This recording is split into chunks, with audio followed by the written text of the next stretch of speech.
Corporate Finance, Reading 1, Capital Budgeting.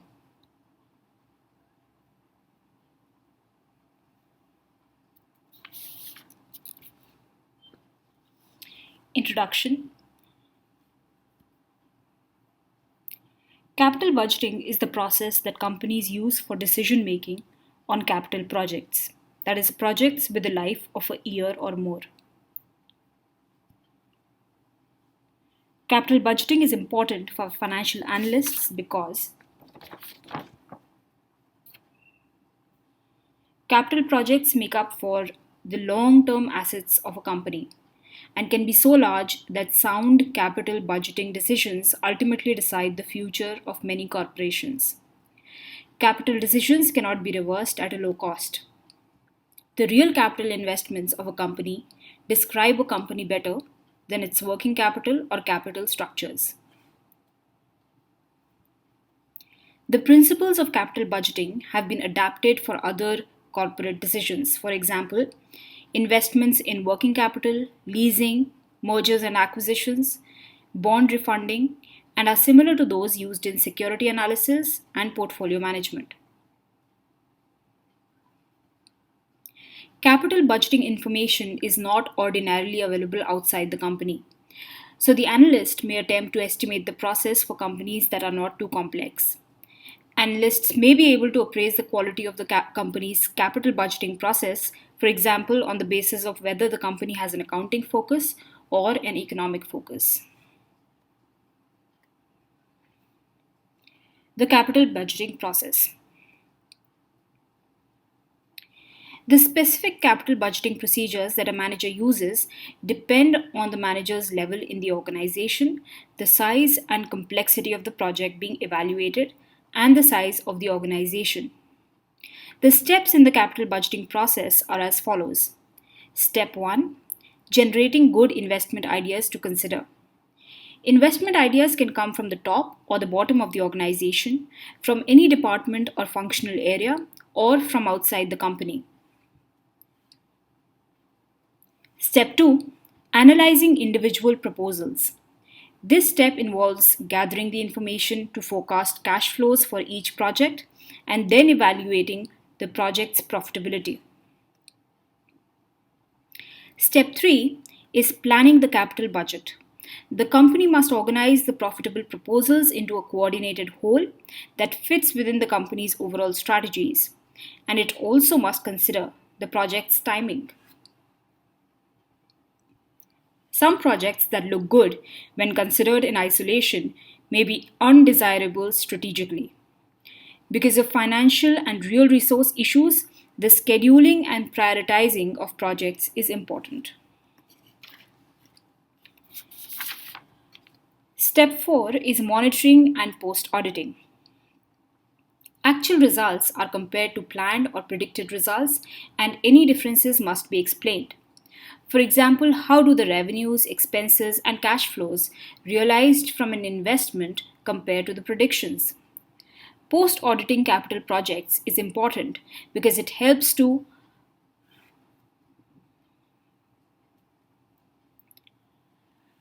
monitor the forecasts and analysis that underlie the capital budgeting process so that systematic errors, for example, overly optimistic forecasts, become apparent. Improve business operations. If sales or costs are out of line, it will help focus on bringing performance closer to expectations. Produce concrete ideas for future investments. Managers can decide to invest more in profitable areas and scale down investments in areas that are disappointing. Capital budgeting is a cost-benefit exercise. At the margin, the benefit from the improved decision making should exceed the costs of the capital budgeting efforts. Categories of capital budgeting projects. Replacement projects, whether or not to replace a piece of equipment that has broken down or worn out, replacing existing equipment with newer, more efficient equipment, or choosing one type of equipment over another. It is among the easier capital budgeting decisions to make.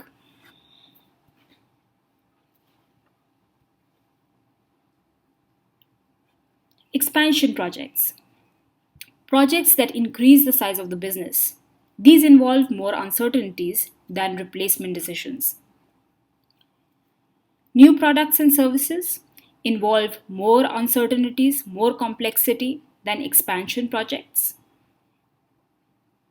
Regulatory, safety, and environmental projects. Projects required by a governmental agency, an insurance company, or some other external party. They may generate no revenue and might not be undertaken by a company to maximize its own private interests. The company may accept the required investment and continue to operate. If the cost of the project is too high, the company would do better to cease operating altogether. Other projects. The projects above, for example, replacement, expansion, new products and services, regulatory, safety, and environmental projects, can be accepted or rejected using the net present value, or NPV, or some other criterion. Some projects escape such analysis. For example, pet projects of someone in the company, like a CEO buying a new aircraft, or a project that is so risky that it is difficult to analyze using the usual methods.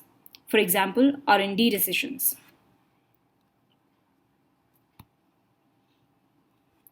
Basic principles of capital budgeting. Decisions are based on cash flows. Timing of cash flows is crucial. Precisely when do the cash flows occur? Cash flows are based on opportunity costs. What are the incremental cash flows that occur with an investment compared to what they would have been without the investment? Cash flows are analyzed on an after-tax basis. Taxes must be fully reflected in all capital budgeting decisions. Financing costs, that is, the cost of equity or debt which is used to finance the capital project, are ignored. The after-tax operating cash flows that result from a capital investment is first determined. Then, these after-tax cash flows and the investment outlays are discounted at the required rate of return to find the net present value. The required rate of return is the discount rate that investors should require given the riskiness of the project. The discount rate is frequently called the opportunity cost of funds or the cost of capital. If the company can invest elsewhere and earn a return of R, or if the company can repay its sources of capital and save a cost of R, then R is the company's opportunity cost of funds. If the company cannot earn more than its opportunity cost of funds on an investment, it should not undertake that investment. Unless an investment earns more than the cost of funds from its suppliers of capital, the investment should not be undertaken. Financing costs are already reflected in the required rate of return. If we included financing costs in the cash flows and in the discount rate, we would be double counting the financing costs. Capital budgeting cash flows are not accounting net income. Accounting net income is reduced by non-cash charges, for example, accounting depreciation, and interest expenses to reflect the cost of debt financing. No subtraction is made for the cost of equity financing in arriving at accounting net income. Accounting net income is not economic income. Economic income is equal to cash flow plus change in the market value of the company. Economic income does not subtract the cost of debt financing. Economic income is based on the changes in the market value of the company and not changes in its book value. That is accounting depreciation.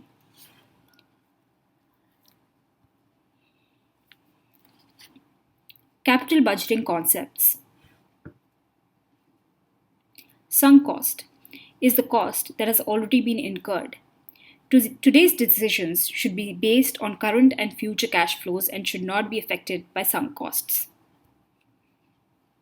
Opportunity cost is the value that investors forego by choosing a particular course of action, the value of something in its best alternative use. Incremental cash flow. The cash flow that is realized because of a decision. It is equal to the cash flow with the decision minus the cash flow without that decision. Externality. The effect of an investment on other things besides the investment itself. Types of externality. An investment often affects the cash flows of other parts of the company, and these externalities can be positive or negative. If possible, these should be a part of the investment decision. Sometimes externalities occur outside of the company. An investment might benefit or harm other companies or society at large, and yet the company is not compensated for these benefits or charged for the costs. Cannibalization occurs when an investment takes customers and sales away from another part of the company. Conventional cash flows versus non conventional cash flows. Conventional cash flow pattern is when cash flows change signs only once, from initial outflow, that is outlays or negative cash flow, followed by a series of inflows, that is positive cash flow. Non-conventional cash flow pattern is when the initial outflow is not followed by inflows only, but the cash flows can flip from positive to negative again, or even change signs several times. Project interactions that make incremental cash flow analysis challenging.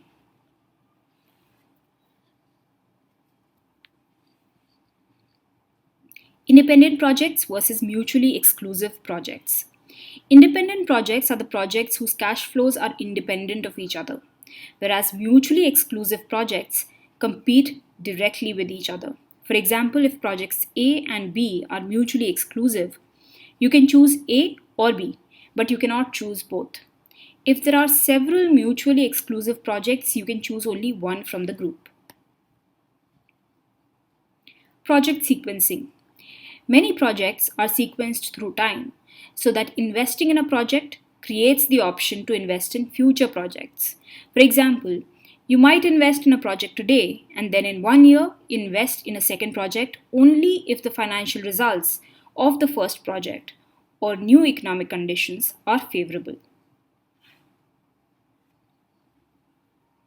Unlimited funds versus capital rationing.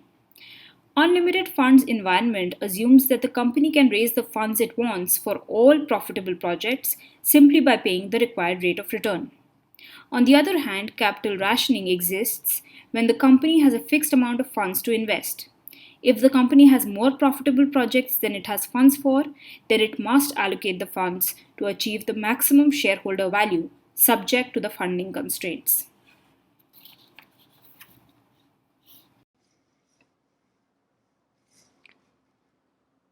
Talking about investment decision criteria.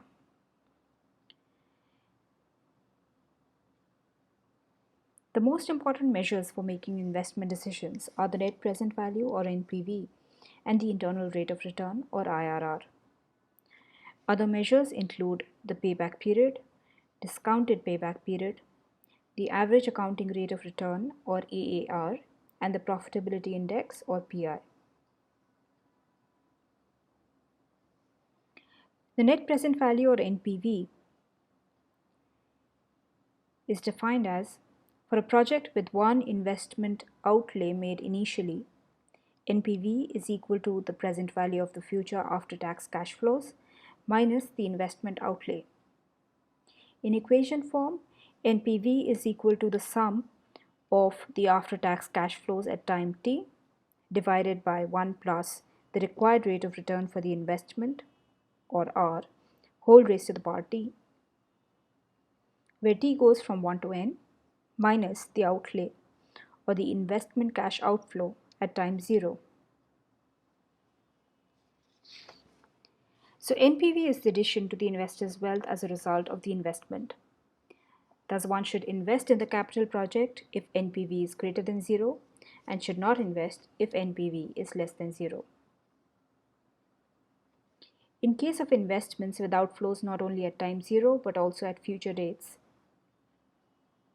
NPV is equal to the sum of the after-tax cash flows at time t divided by 1 plus r whole raised to the power t, where t goes from 0 to n. In this case, CF, the time t is equal to 0, is negative, and future cash flows can also be negative. The internal rate of return, or IRR, is defined as for a project with one investment outlay made initially, IRR is the discount rate that makes the present value of the future after tax cash flows equal to that investment outlay. In equation form, it is represented as sum of the after tax cash flows at time t divided by 1 plus IRR whole raised to the power t, where t goes from 1 to n is equal to the outlay. When you rearrange this equation, you get sum of the after-tax cash flows at time t divided by 1 plus IRR whole raised to the power t, where t goes from 1 to n minus outlay is equal to 0. This is the same as stating that NPV is equal to 0. So the present value of the future after-tax cash flows discounted at IRR makes NPV equal to 0. Thus, one should invest in the capital project if IRR is greater than R, and not invest in the project if IRR is less than R, or the required rate of return. In case of investments with outflows not only at time 0 but also at future dates, the equation becomes sum of the after-tax cash flows at time t divided by 1 plus IRR whole raised to the power t, where t goes from 0 to n is equal to 0. In this case, cash flow at time t is equal to 0 is negative, and future cash flows can also be negative. We will now discuss the payback period and the discounted payback period. The payback period is the number of years required to recover the original investment in a project. The payback period is easy to calculate and may also be used as an indicator of project liquidity. A project with a 2-year payback may be more liquid than another project with a longer payback. Its drawbacks, however, are that it's not a measure of profitability. The cash flows are not discounted at the project's required rate of return. It ignores the time value of money and the risk of the project. It ignores cash flows after the payback period is reached. Because it is not economically sound, the payback period has no decision rule like that of the NPV or IRR. On the other hand, the discounted payback period is the number of years it takes for the cumulative discounted cash flows from a project to equal the original investment. If a project has a negative NPV, it will usually not have a discounted payback period since it never recovers the initial investment. The discounted payback accounts for the time value of money and the risk within the discounted payback period. However, it has some drawbacks, and that is that it ignores cash flows after the discounted payback period is reached. The consequences of this are that the discounted payback period is not a good measure of profitability because it ignores these future cash flows. After the discounted payback period is reached, the project may result in negative cash flows. So it is possible for a project to have a negative NPV but to have a positive cumulative discounted cash flow in the middle of its life, and thus a reasonable discounted payback period.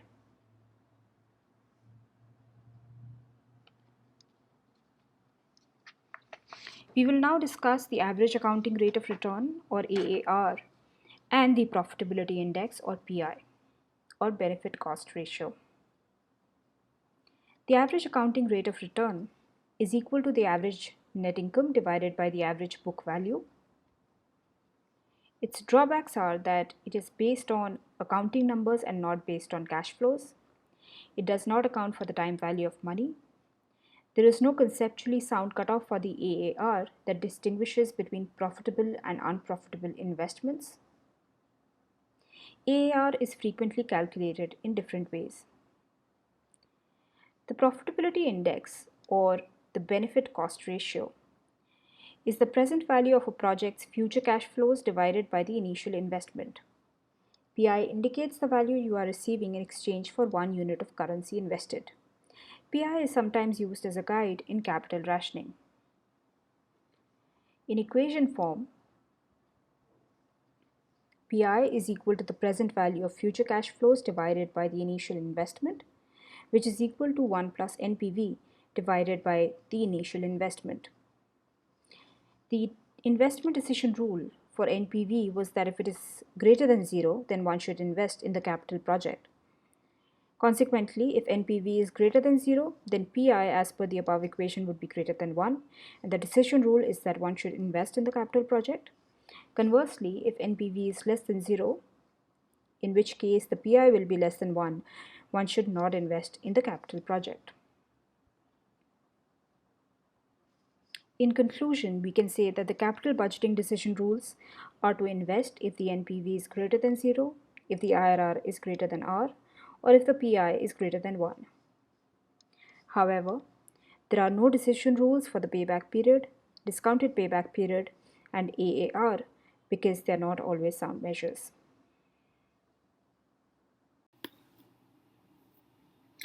We will now talk about the NPV profile. The NPV profile shows a project's NPV graphed as a function of various discount rates. Typically, the NPV is graphed vertically on the y-axis and the discount rates are graphed horizontally on the x-axis. Three relevant points are worthy of noting on the NPV profile. First, where the discount rate is equal to 0.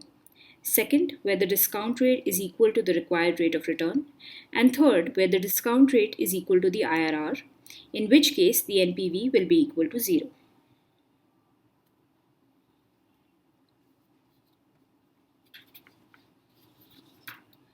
Talking about ranking conflicts between NPV and IRR. For single or independent conventional projects, the NPV and IRR will agree on whether to invest or not to invest. However, for two mutually exclusive projects, the NPV and IRR sometimes disagree. One such case is of differing cash flow patterns that can cause two mutually exclusive projects with similar outlays to rank differently with regard to the NPV and IRR.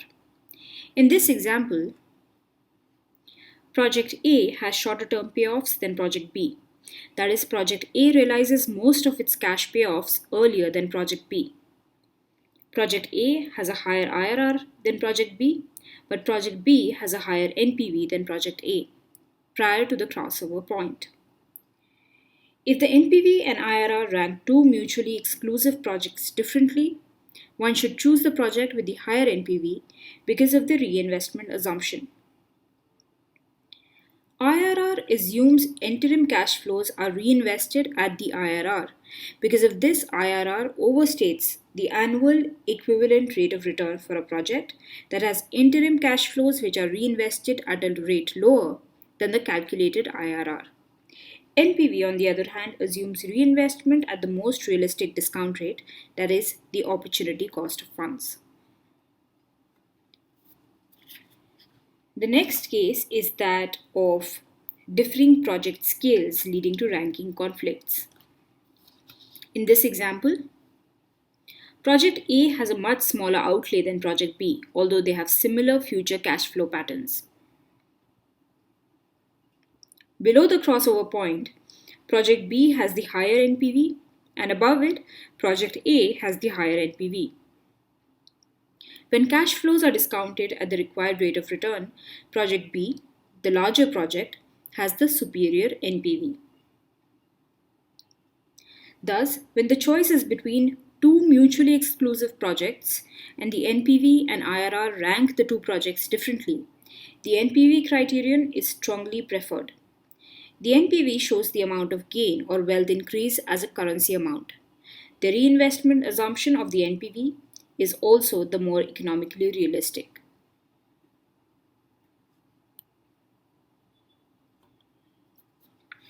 We will now talk about the multiple IRR problem and the no IRR problem. The multiple IRR problem and the no IRR problem can arise for a project with non-conventional cash flows. That is, cash flows that change signs more than once during the project's life.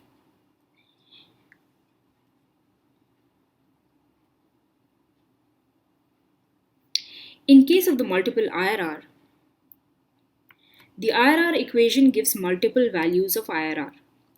The IRR equation is essentially an nth degree polynomial. An nth degree polynomial can have up to n solutions, although it will have no more real solutions than the number of cash flow sign changes. For example, a project with two sign changes may have 0, 1, or 2 IRRs. Having two sign changes does not mean that you will have multiple IRRs. It just means that you might.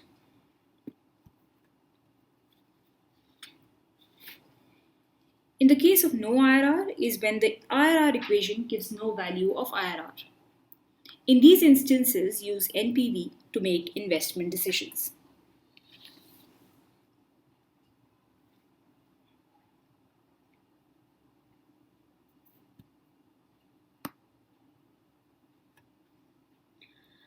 Talking about the popularity and usage of the capital budgeting methods, analysts often refer to the NPV and IRR as discounted cash flow techniques because they accurately account for the timing of all cash flows when they are discounted. Capital budgeting is relevant to corporate managers and external analysts. Because a corporation's investing decisions ultimately determine the value of its financial obligations, the corporation's investing processes are vital. The NPV criterion is a criterion most directly related to stock prices, which makes NPV a more popular investment decision criterion. If a corporation invests in positive NPV projects, these should add to the wealth of its shareholders. However, for a positive NPV project, if the project's profitability is less than expectations, this stock might drop in price on the investment news. Alternatively, news of a particular capital project might be considered as a signal about other capital projects underway or in the future. A project that by itself adds to the value of the stock might signal the existence of other profitable projects. News of this project might increase the stock price by far more than the value added by the original project itself.